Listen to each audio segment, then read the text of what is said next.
Now, what I want to talk about now, this is another case that I've been following. I don't know if you remember about Anna Knezevich.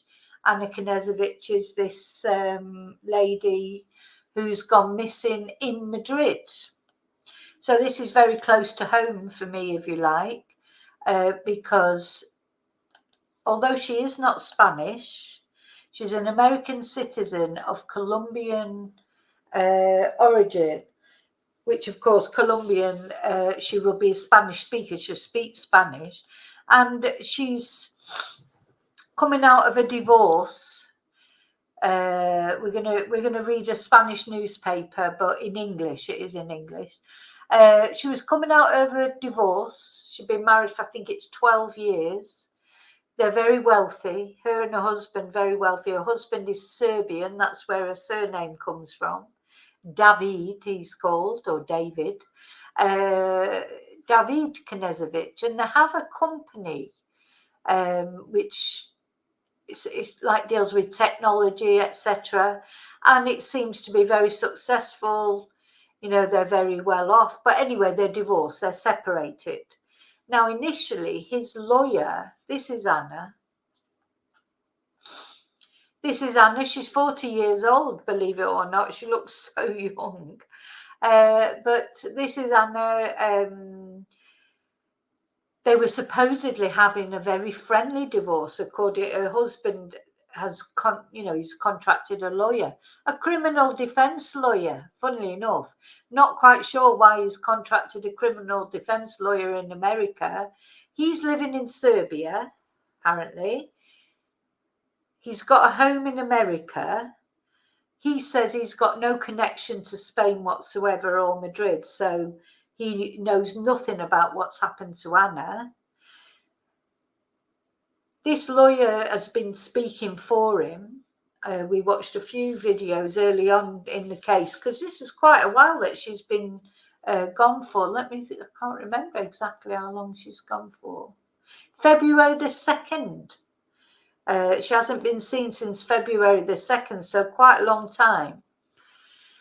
After she disappeared, her husband contracted this lawyer. The lawyer came on all the news outlets to say, you know, he had nothing to do with her disappearance. He's living in Serbia. They had a very friendly, amicable separation. You know, there was no problems, no animosity, etc. Now, the reason why this disappearance is so suspicious, I mean, of course it is suspicious because she's just disappeared and nobody's heard anything from her. But there's a couple of things. So first of all, the apartment block where she lived, half an hour before she disappeared, a man in black with a motorcycle helmet disabled the cameras in her apartment by spraying them with black paint. So they know it was a man, but they could only see his eyes because he had a crash helmet on. Somebody spray painted the cameras in the hall, the CCTV cameras in the hall, and also the door cam. You know, it's got one of those cameras when you ring the bell and it takes a video of whoever's at the door. So half an hour before she's thought to have disappeared, they were disabled. So obviously that looks suspicious. However, the police are saying it's not necessarily suspicious because there are a lot of robberies in that area. It's a very affluent, it's the Salamanca area of Madrid. It's very affluent. You know, you would only be able to stay there if you were rich, really, which of course Anna was rich. Or is rich, I should say, because we don't know what's happened to her. So there are a lot of robberies. So it's not uncommon for that to happen. So it could be a coincidence. Where, you know, I don't know about that. Well, I'm just saying what the police have said. The police have said it's possibly a coincidence.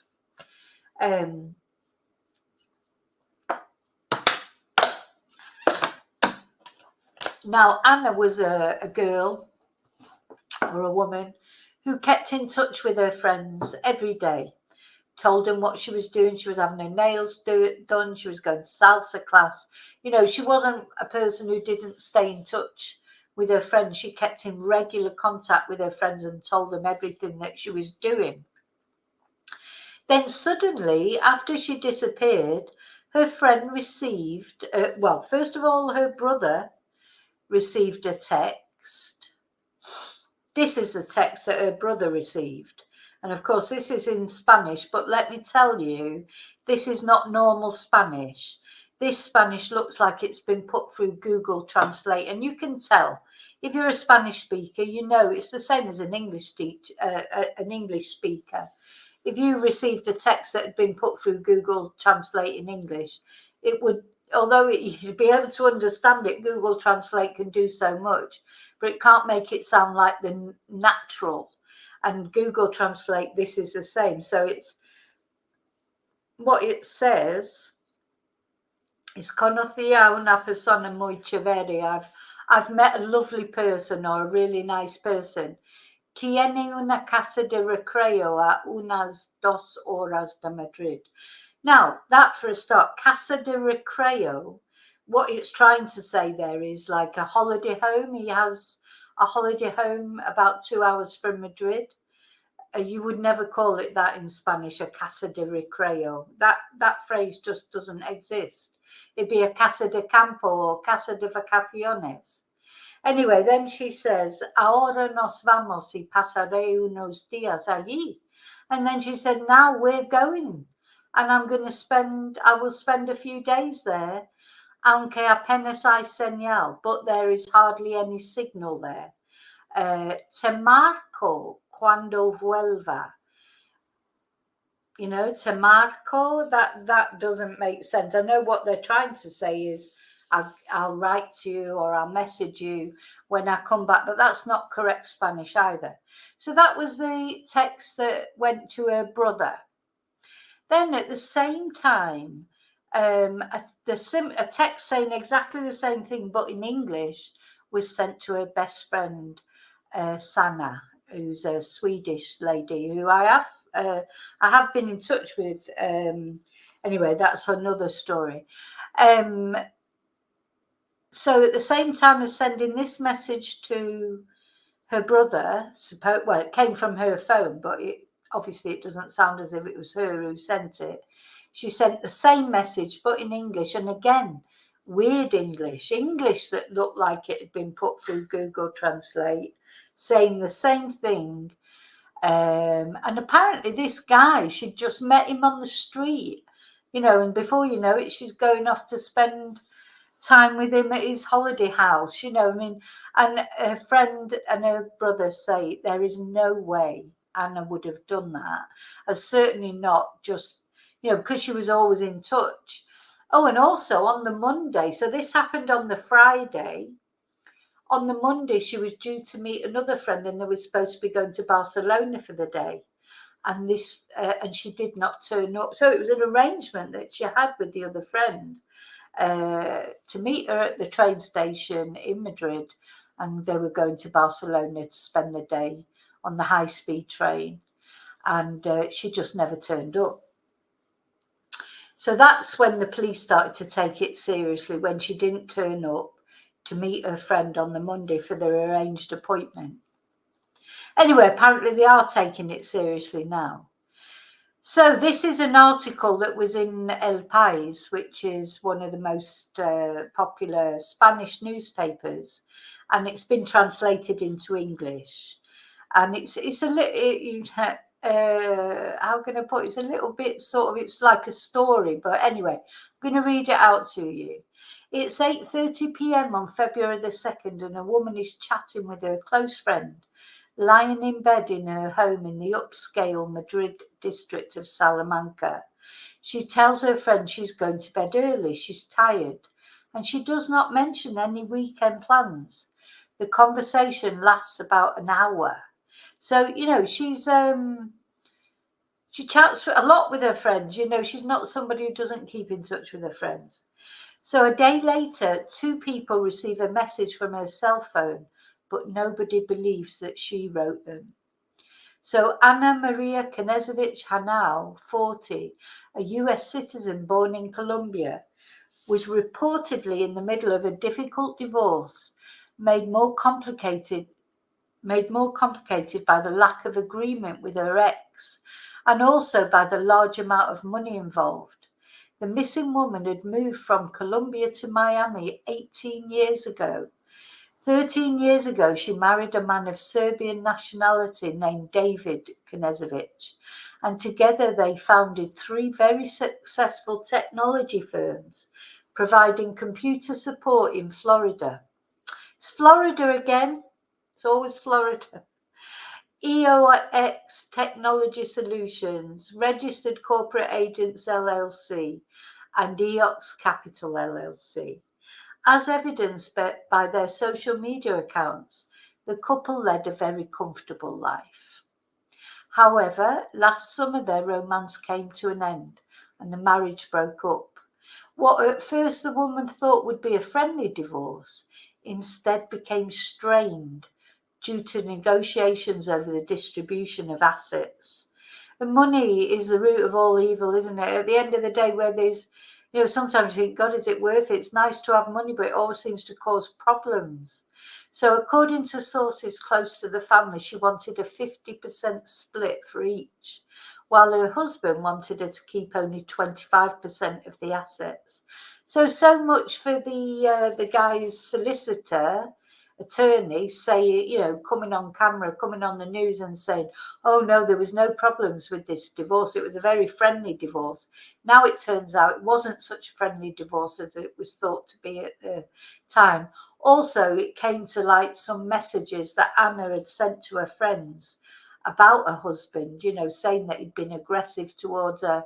Now, I'm not saying her husband has done anything. I don't know what happened to Anna.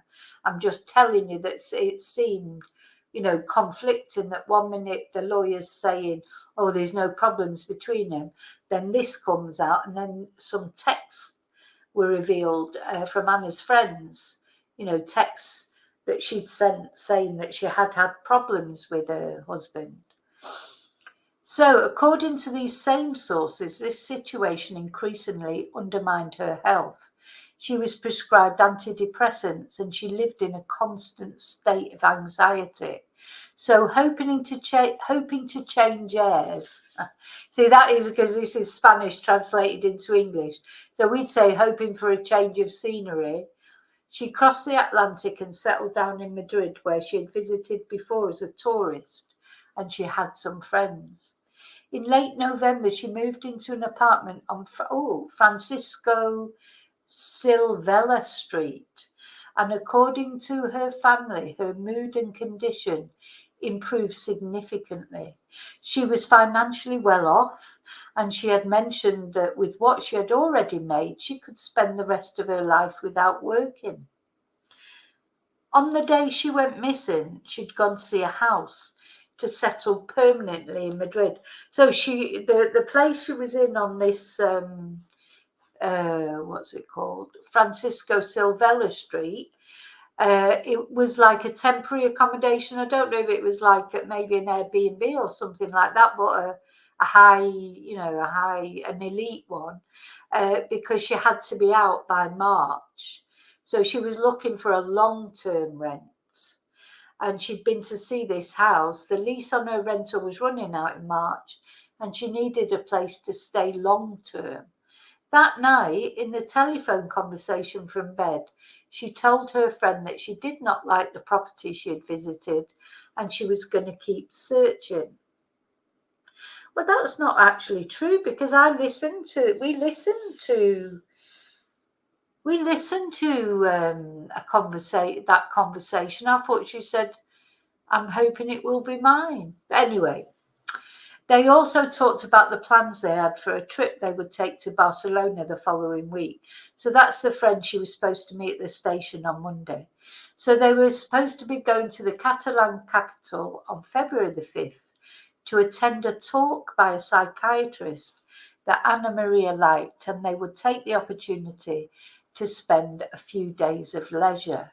That's not true either. Oh, do you know the mainstream media? Because I thought she was just going for the day, wasn't she? Only going for the day. Anyway, I need. At around 9:30 p.m., the conversation ended. That is true. At 11:30 p.m., another friend sent Anna Maria a message, which appears as read, but she never answered it. That is true as well. So that night, now I hadn't heard about this before, but you know, we have to take it, even though it's El País, which is a very respected newspaper.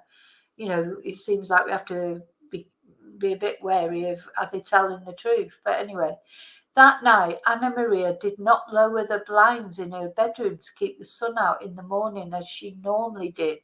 So when the police interrogated one of her neighbours, the latter clearly remembered that she had stayed up till 1:30 a.m. and there was still light in the home next door. Early the next day, the blinds were still up. Neighbours also say she won't have been pulling the blinds down for the sun because it was night time. She probably, what you do in Spain, you have they're called persianas, like blinds that you pull up and down, and you do use them to keep out the sun in the daytime, but at night you would pull them down because they keep the heat in, you know, and also it makes it harder for someone to break in. Neighbours also say that on the same day the woman disappeared, a man wearing a motorcycle helmet disabled the building's security cameras with a spray can.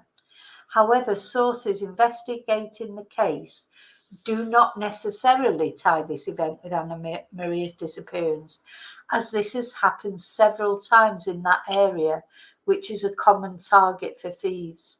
So it's possible that that is not connected to the disappearance of Anna. It may be unconnected. It just seems a bit of a coincidence, though, doesn't it? That night that happened, then she disappeared. So, you know, it does seem a little bit strange, but we see. Okay, that morning after her last phone conversation, sorry, I'm just coming back to the chat because I just saw what somebody had said there. Illuminating ink. It feels like it has gone cold. I know what you mean, but the FBI and the police are on the case. They are on the case, but the Spanish police will not release any information. You know, we won't hear anything really now until hopefully somebody is arrested.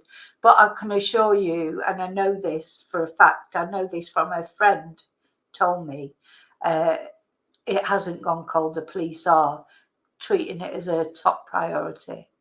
And the FBI are involved as well. So the morning after her last phone conversation, 2 messages were sent out from Anna Maria's phone. One at around 2 p.m.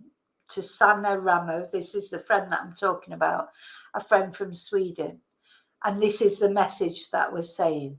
This is the one that was written in English. I met someone wonderful. He has a summer house about 2 hours from Madrid. We're going there now and I will spend a few days there. Signal is spotty. Well, who says that in English about a phone signal? Signal is spotty. Anyway, I'll call you when I get back. And the message went on to say that both of them felt an amazing connection like I never had before. So, you know, Sanna is her friend and she says there's no way she wrote that message. So Sanna was tremendously surprised by that story. She wanted to be with her people, with her friends, to be calm. She was not looking for a relationship, confirmed family sources. 2 hours later, her close friend from Madrid, who had been calling her all morning, received the same message, this time in Spanish. It looked suspiciously like automatic translation. Another thing that caught her attention was that there were periods and commas. She must mean full stops and commas in the text when Anna Maria never bothered with them. Because sometimes when we're texting, we don't bother with punctuation, do we? I never do, not with text. Anyway, there were no signs of a break-in. On Sunday, February the 4th, Ana Maria's phone no longer gave a signal, so it had been turned off, and her friend from Madrid notified the police, who obtained a warrant to access the house. The firefighters entered through the window and found the apartment empty and without any noticeable disorder. A few personal items were missing.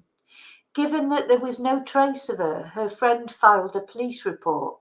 Throughout the weekend, this woman was in touch with Ana Maria's relatives, who also reside in Miami. Her brother, Juan, contacted her husband, David, twice. At first, he didn't respond. So he didn't even respond when he was first contacted. When they finally managed to talk, David assured him that he had no idea what could have happened to his wife. The second time, when the family asked him for financial support to travel to Spain or to get legal advice, he replied that this was no longer his concern, say sources close to the family. And during this time, David hired the services of a criminal lawyer from Miami, Ken Padovich, who assured the AP agency that his client had nothing to do with his wife's disappearance, that he had been in Serbia since before she disappeared, and he would collaborate fully with the investigation. He also said that the reason he has not yet come to Spain or participated in any way in the search is because he does not speak Spanish and would not be useful there.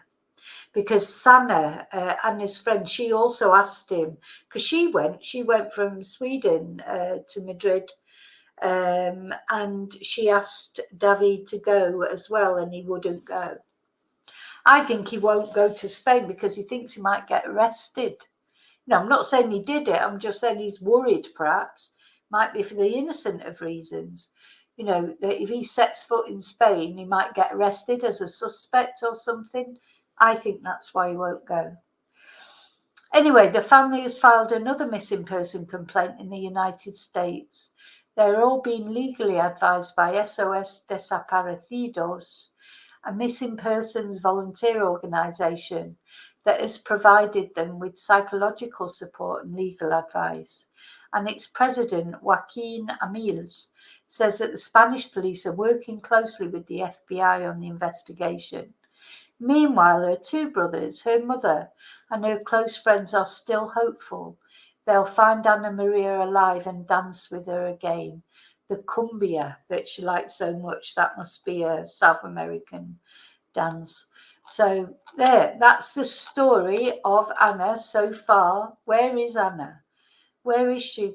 Please God that she's safe. I think the best case scenario with Anna is that maybe she has been kidnapped and she is still alive somewhere, you know, maybe in a holiday, you know, if she met someone, and I don't know. I mean, you just have to hope for the best, but you can't help but fear the worst.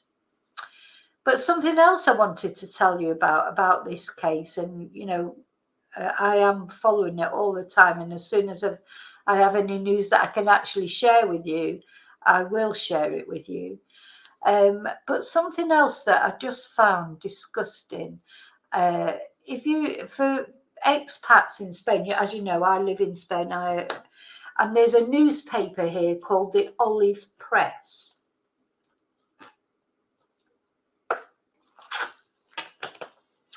And you know, it's an expat newspaper. It's in English, and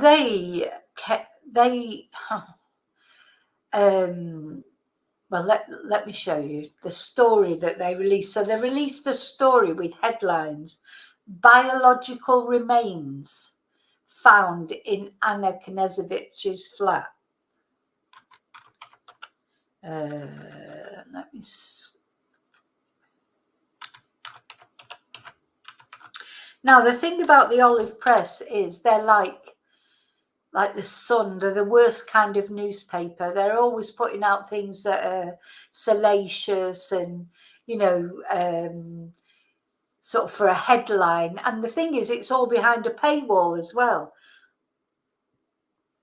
So when you go There it is.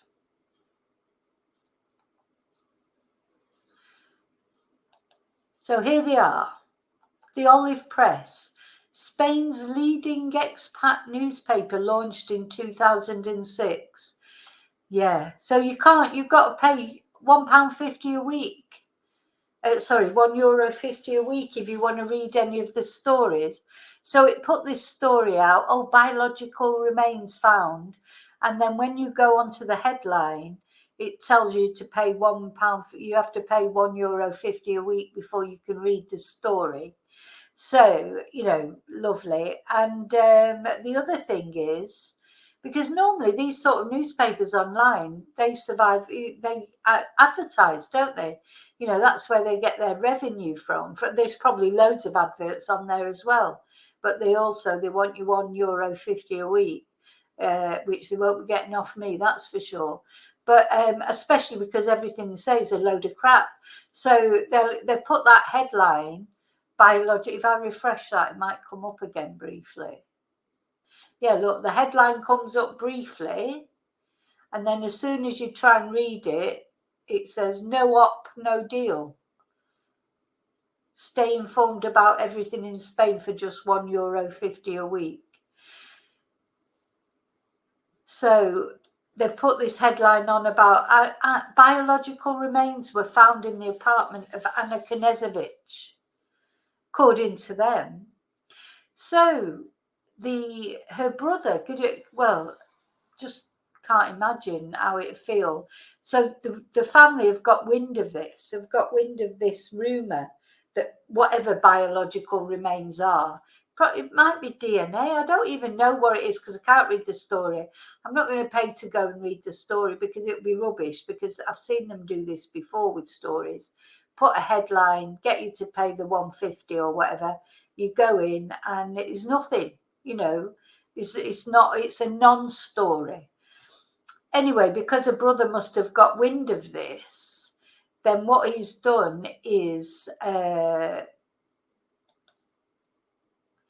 gone on to News Nation to say that this report of Anna Knezevich's biological remains is false. And this is what her brother says. So Florida resident Anna Knezevich has been missing in Spain since early February, and now a new report claims authorities found biological remains in her apartment. Chris Cuomo speaks with Anna Knezevich's brother about her case. So let's have a look.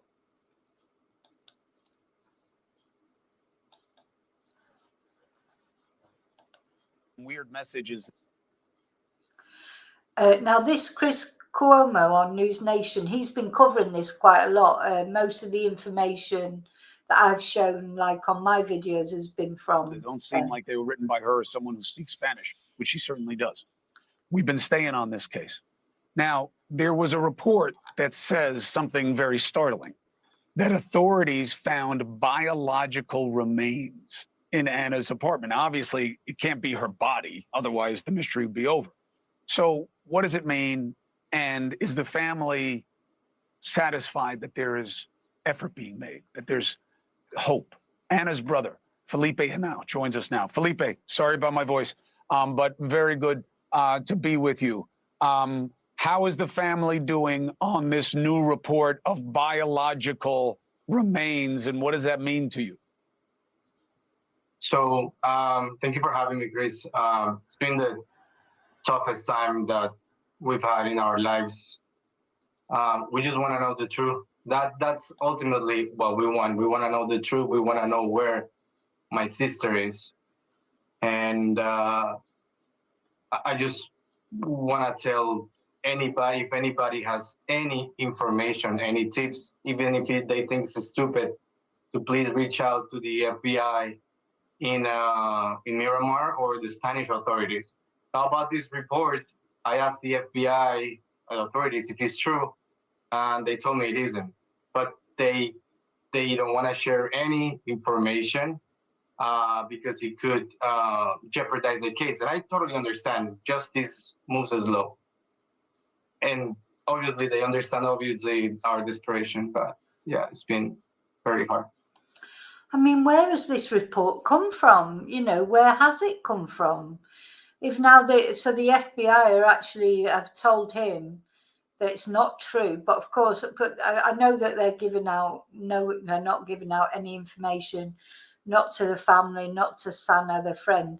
The only information they're giving them is, look, you know, we are making this our top priority, both the FBI and the Spanish police, and they are working on this case as top priority to find Anna. But of course, and I think, you know, if you think other police organisations in other countries play their cards close to the chest, in Spain it is like, you know, double that, treble it. I mean, they are very, you know, notoriously don't say it, you know, notoriously silent, and people can't ask them things. It's just like, no, you know, there's no two ways about it. There's no, they're not interested in trying to manage the media or whatever. They just don't talk about it. So, you know, it must be so frustrating for the family, because of course they're a long way away, because they're in America, you know, so I'm sure they've been to Spain at some point, but they can't just stay in Spain. You know, they don't live in Spain. They live in America. They live in Florida. I mean, they have got the language at least. So they do speak Spanish. So that's one good thing. But of course, you can't just, you know, jet over to Spain every 5 minutes. It's not exactly just round the corner from Florida, is it? Well, look, it makes sense that biological remains doesn't make sense. And here's why. Because the last thing we know is that there was reports of her being seen alone outside the apartment at like 10:30 at night. So if something really bad had happened and she was abducted from the apartment, then why was she seen alone late at night? It doesn't make sense. But I do want people to know this and being careful, because all that matters to me is that you get the satisfaction and answers about your sister, and God willing, that it's good news. The authorities are in contact with you now. You're not still lost and trying to get information and no one will talk to you. There has been progress, yes? No. As a matter of fact, we hired a lawyer in Spain, and because we want to know more information about the case. And then he went to the jury, to the court where the case is. And now the case is in the gender violence court. So they're not treating the case as a volunteer disappearance. Now they're taking it as a forced disappearance. And I know they're working on it every day. Good. I know. And yeah, and a while, I mean, I'm not saying that's why this has happened, but I did say to Sana that they should go to because gender violence at the moment in Spain is a hot topic. You know, it's like there's a big sort of intent to cut down on gender violence, because Spain has had a bad reputation for gender violence, and there's a real effort at the moment to try and change that, you know, to improve things. So there's a special department that deals with it. So I was really interested, because I said to Sana right in the beginning, you know, you could try, and because if they start treating it, they'll treat it more seriously. You know, if they're thinking of it, if they look on it in that way, there's a special department you can go to. So I say, I'm not saying that's how it's happened because I said it, but it's ended up in the gender violence courts, and they will take it more seriously for that reason. Because now, as he says, they're not treating it like because in the beginning they were treating it like a voluntary disappearance. You know, they had no evidence. The judge said that they had no evidence that she had gone off, that she had been taken. You know, she could well have gone off her own accord. But now, finally, as he said, they're treating it now as a case of sort of violence, gender violence, and that she has not gone off voluntarily. Whatever has happened to her, it wasn't a voluntary action by her. So that's a good thing, because then the police, you know, they up their game then because it's such a hot topic at the moment in Spain. Yeah. Felipe, last thing. Do you believe that the authorities are treating this as a case where she may still be alive and they have to find her? I don't know. You gotta hit reality, and it's been 40 days. That's a bit of a tactless question, isn't it? You know, what's it? I mean, I know what he means. Obviously, we're all thinking that.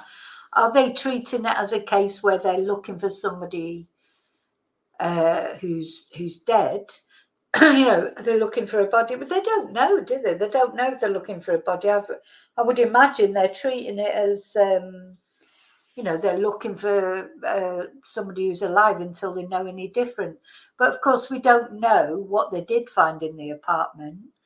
Like that report that is being said is false, said about finding biological remains. That'll be the translation that's lost there. I'd like to see the original Spanish, what that was in Spanish, because the way it's been translated as biological remains, that won't be what it means. It will mean something else. But unless I actually see the Spanish version of it, I can't tell you. But biological remains, it might be DNA, it might be blood, it might be anything, you know. So, but then they're saying that this report is false. So I don't know. We just don't know what happened to Anna, because I'm sure, as in every case that we ever look at, I'm sure the police know more. When it'll all come out, I'm not sure. But I asked them, and chances are low, you know. It's just, you never lose hope, and I'm not gonna stop fighting for my sister. I will fight until we find her. That's all. And we're here to help. We're here to help, Felipe. We're always a call away. We will stay on the story. Any development, even if it's something that, you know, you don't believe, you don't accept, whatever it is, we're here until the end. I promise you. No, if it wasn't for you guys, none of this would have happened. I think the case would have been swept under the rug. If it wasn't for you, I really think this wouldn't have happened. So I really appreciate it. When we get answers and there's closure for you, then we will have done the job. Until then, it's just a work in process. So God bless. Best to the family. I'm a call away. Felipe, take care. Thank you so much. yeah, he has taken this case on. You know, they have taken this case on because, you know, it was them that, I think it must have been them talking about that led me to first know about it. So yeah.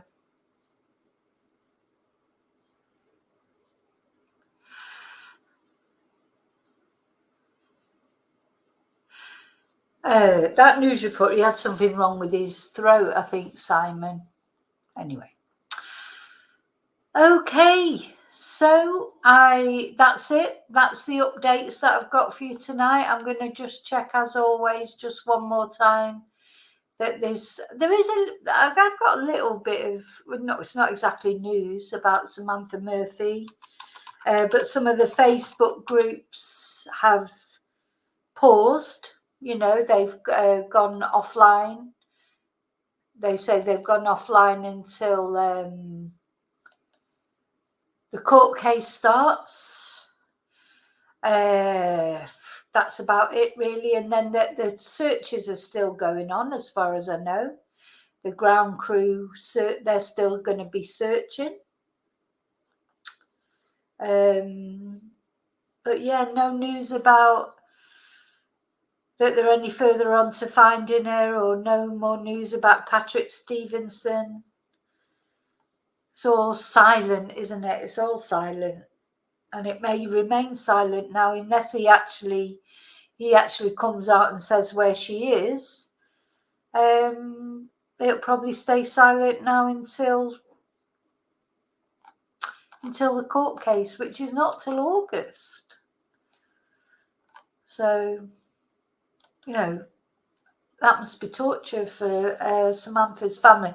Though Samantha's family might know a bit more. I mean, I presume the police have been talking to them. They may have told him a bit more than that they come out, you know, that they come out with to us. You know, they may have told the family more, so it's possible, isn't it?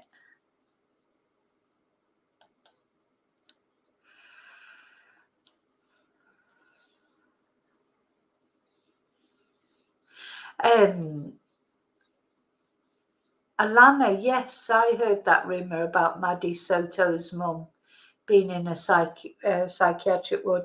But again, it's a rumour, isn't it? You know, so I don't know for sure. Sorry, I'm just reading the chat now.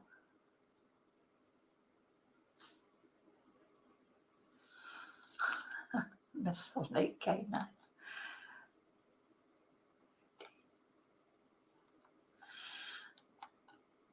Oh.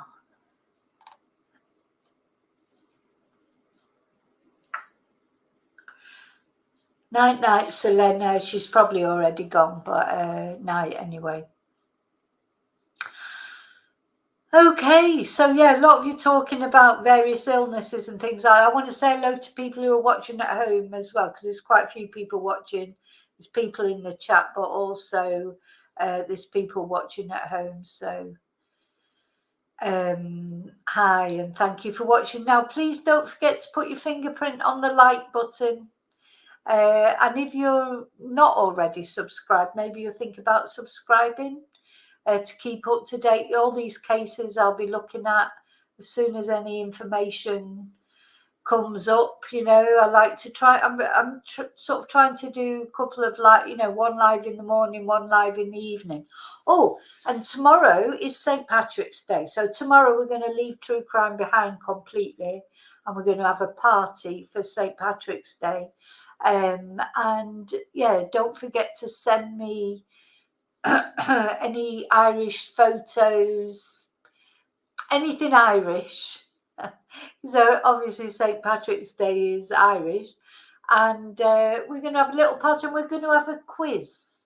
We're going to have an Irish quiz, and just look at the things that people have sent in. We're going to have a bit of fun. I'm going to have a Guinness, hopefully, if I can find some Guinness. I'm struggling to find any at the moment anywhere. And yeah, that's what we're going to do tomorrow. We're going to have a little party. Oh, Rio's got her Guinness ready already. My dog, yeah, my dog Riley. He's not here. He's over asleep on the sofa at the moment, but I'm sure he'll be here tomorrow on the chair or whatever, or one of the dogs will be.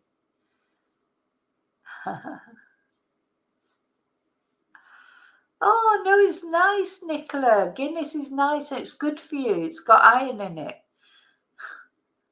They used to give it to pregnant women. They used to give pregnant women Guinness because it had iron in it.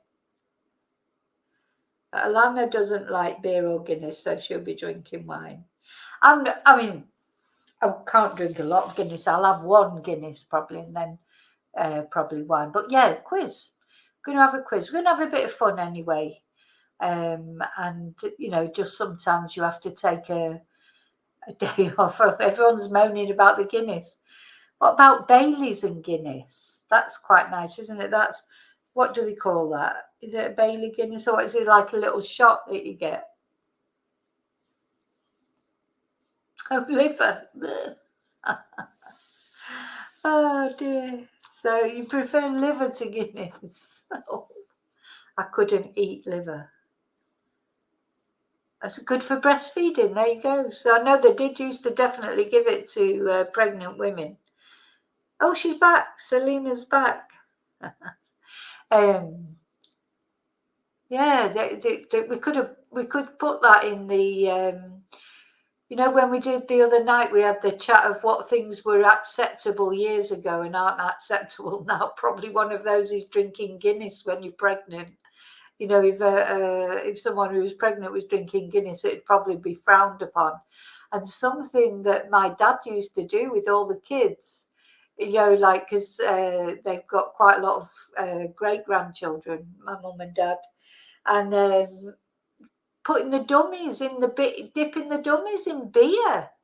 You know, if the kids were crying, babies were crying, they'd dip the dummy in beer and give it the baby.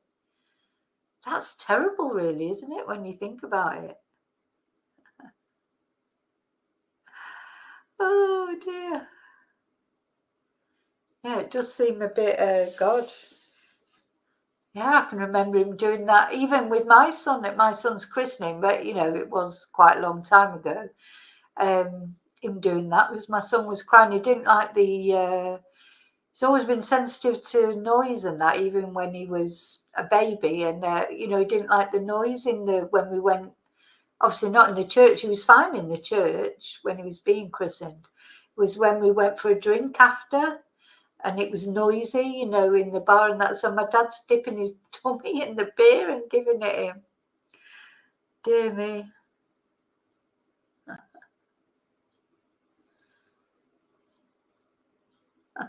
Oh, Alana. That reminds me of the Friends episode, you know, about the breast milk with Ross and Joey and everything. Yeah, probably, Nicola. They probably did used to put whiskey on the gums for teething. Oh my God, there's probably a lot of things that they used to do that would be absolutely frowned on now, wouldn't they? What people used to do with children, babies. But God, yeah. I mean, I know it's only a little, like when my dad was dipping the dummy in the beer, it'd just be like a tiny bit of beer, but it's bad, isn't it? It's bad, but anyway, it didn't do him any harm. And in fact, he doesn't like alcohol, so it didn't turn him into an alcoholic either, because he doesn't even drink, so. Oh, dear me. Okay, I'm going to go. So, thank you for spending your Saturday evening with me. I hope you found the things we've talked about interesting. You know, we'll see what happens with Kate, and I just hope she's all right. I really, really, genuinely, I'm worried about Kate's welfare, because I think there's a lot more to this than meets the eye. I don't think it's just a question of having had an operation, and you know, she might be staying with her family, but she could just do a quick video or a photo or something just to show everyone, you know, everyone that she's okay. But anyway, and then Riley, of course, Riley Strain. I hope his family gets some answers soon, but I've just got this sinking feeling that they're not going to be nice answers. Same with Anna Knezevich. They won't need the answers. I hope if something has happened to Anna, that whatever has happened to her, you know, the family get to find out about it, and whoever's responsible for it gets, you know, their comeuppance or whatever. So we'll see. Oh, night, everyone. Oh, Bridget, you're just arriving. I'm just going. Anyway, night all, and as I say, thanks for being here. Don't forget to leave your fingerprint on the like button. I'll see you really soon in the next video, and until then, may your God always go with you. Night.